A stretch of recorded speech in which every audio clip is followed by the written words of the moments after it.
Sir जब liberalisation हो रहा था तो आप लोगों का क्या डिस्कशन होता था, उसका एक इनसाइड पॉइंट ऑफ व्यू क्या है, किस तरीके से आप लोगों ने नरसिम्हा राव जी को कन्विंस किया, या क्या चैलेंजेस थे उस वक्त में, या क्या आप लोगों को लग रहा था कि हम तो ऑलरेडी लेट हैं, ये तो पहले ही हो जाना चाहिए था, और किस तरीके की वो सारी प्रिपरेशन हुई, और उनमें मनमोहन सिंह जी की जो पूरी जो इज्जत प्रेस्टीज वो पूरी दांव पे भी लगी थी, तो वो क्या सिनारियो था, वो उसका इनसाइड पॉइंट नहीं, पीओवी हाँ, क्या है? That's an important thing. ये मैंने इसमें जो भी हाँ, मैंने मेंशन कहा किया है।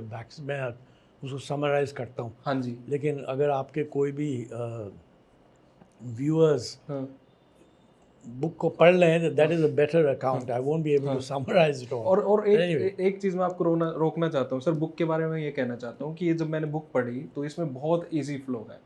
ऑक्सफोर्ड और स्टीफन्स वाले इतना मुश्किल कर देते हैं लैंग्वेज को कि अगले को समझ ही ना आए, कि वो पढ़ ही ना पाए, कि पढ़ के दिखाओ तुम हमारी हाँ, किताब। ये हाँ, इसकी क्रेडिट हाँ, मुझे माय लेट वाइफ को देनी चाहिए, अच्छा।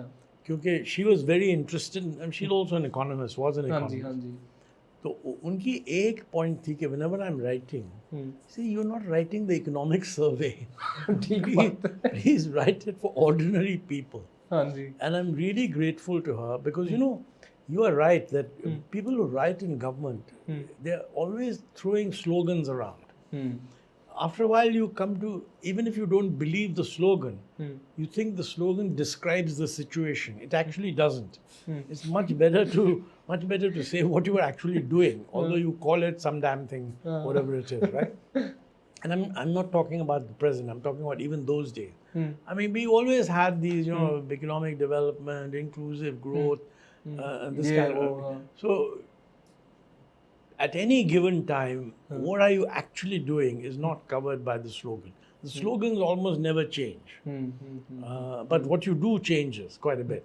हुँ, So I think on this occasion, '91, I mean, the crisis was there. Hmm, Many of us had been writing about what we need to do.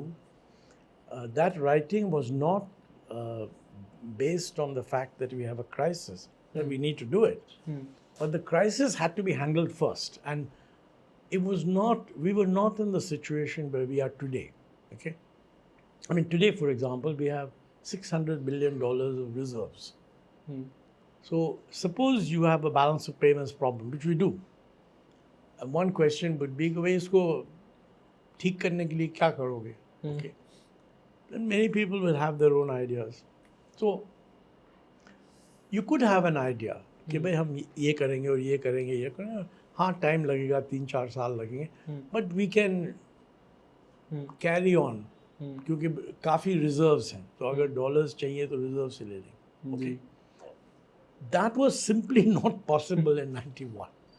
I mean, the dollars had completely run down, and finance ministry was sitting tight, not even releasing money. I was then commerce secretary, and hundreds of exporters would come to me and say, "Sir, we need $2 million in order to fulfill an export order of $10 million. So अगर आप 2 million अभी दे दो, तो 3 months में आपको 10 million मिल जाएंगे." Finance minister would say, "मैं 2 million कहाँ से लाऊं?" So the simple thing was to stop the exporters from exporting. And if the balance of payments is a problem, the even simpler thing is stop imports. Now that is a downward spiral, which it was. And the then cabinet secretary, Naresh Chandra, very good guy, he told Narshima Rao when he came in that, look, you are taking over a complete mess, and I'm going to explain that a select group of people will meet you and will tell you what the problem is. So 5 or 6 of us were called. And of course, everybody agreed that it's a crisis. I mean, there was nobody who said, कि नहीं है ठीक है साहब, we'll manage. Usually the finance ministry approach used to be, don't worry, we'll manage. We'll manage means we'll stop the import. Right? Even the finance ministry recognized that there's a crisis. Of course, people had different views on what to do, but it was very clear that he needed to do something.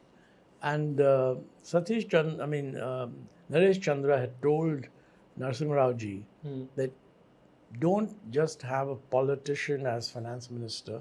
It's a complex business, and two things have to be done. One is you've got to understand the problem, for which you need a technocrat. But more importantly, the technocrat must carry credibility internationally, because people have to judge that does this guy know what is needed, so that we can judge that he'll actually do it and we can give India the benefit of the doubt. And after some discussion, he chose Manmohan Singh, who was one of the obvious choices. He chose it. And basically, when he called Manmohan Singh in, Manmohan Singh said, "Look, it can be handled." I mean, I wasn't there, but Manmohan Singh told me it can be handled. But I can tell you, we'll have to do a lot of things which will give you political difficulty. So Narsimha Rao said, "Look, you do what you have to do, and you leave the politics to me." And then he said, "If you succeed, we will share the credit. If you fail, you'll get the blame." And that's a very fair, and Manmohan Singh himself told me that's a very fair offer. Fair deal. And so when he took over, he knew that he had very little time. And the most important thing was to negotiate an agreement with the IMF and the World Bank that we are going to do the things needed to bring the situation under control. One of those things clearly was to devalue the currency, because with that huge shortage of foreign exchange, it was very clear that you needed much more imports than you could get, and therefore you really had to change the exchange rate. The moment you change, the problem is when you change the exchange rate, it doesn't mean that the system responds immediately. You change the exchange rate, exporters begin to think, maybe exports are now profitable. So let's try and get some orders. It'll take about 8 months or 9 months for the exports to happen. Meantime, the money that the IMF and the World Bank give enables you to finance yourself. So the money is connected with the corrective step. Okay? And the other corrective step is to cut down the fiscal deficit. Because if you have a large fiscal deficit, that means too much demand in the system. And so he was able to negotiate that successfully. These guys in the IMF and the World Bank knew him very well. And he'd been working in Indian teams since the early 70s, going to Washington every year, etc. So they had no doubt that Manmohan Singh understood what needed to be done, and they gave him the benefit of the doubt. And the real achievements of Manmohan Singh is that he didn't just stabilize the situation. That would not have been that difficult. What we agreed with the IMF was very limited. Fiscal deficit cut, devaluation, hopefully it'll stabilize. It did. But I think he used that opportunity to make a number of other changes which were not necessary for stabilization, but which put the economy on a new path. And that's what I would call the reforms. All these damn things we did, get rid of industrial licensing, etc., etc. It's a very long list. And I've done the Prime Minister's museum and library invited me to give a lecture on Manmohan Singh's life and times, which I did, in which I've explained all this for the common man, if you like. I'll send you a copy of that if you give me your email, and you can put it on your podcast so that people can watch it also. Yeah. Okay? So that end result is that a number of things got started. Not all of them got completed, but many did get completed.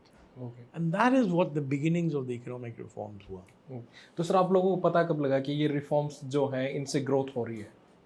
2 साल के बाद.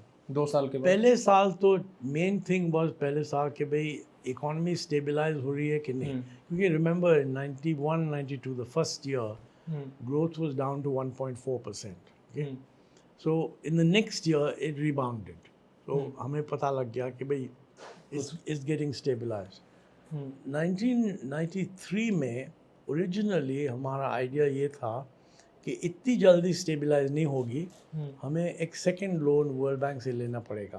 Okay, world bank ने कहा कि हाँ हम देते हैं, तो अगर नहीं स्टेबलाइज हुई ज़रूर will give you an extra loan. But by 1993 हमें साफ दिख रहा था कि ये लोन की ज़रूरत नहीं पड़ेगी. तो हमने उनको कहा भाई thank you very much, we don't need this loan now because the economy will manage on its own. So by 1993 it was very clear. मतलब 1.5 or let's say 2 years after the reforms began, it was very clear that the economy has got back into a growth process. But it was about 96 or so that you could also see that the growth process is actually quite positive. Matlab, it's better than it used to be earlier.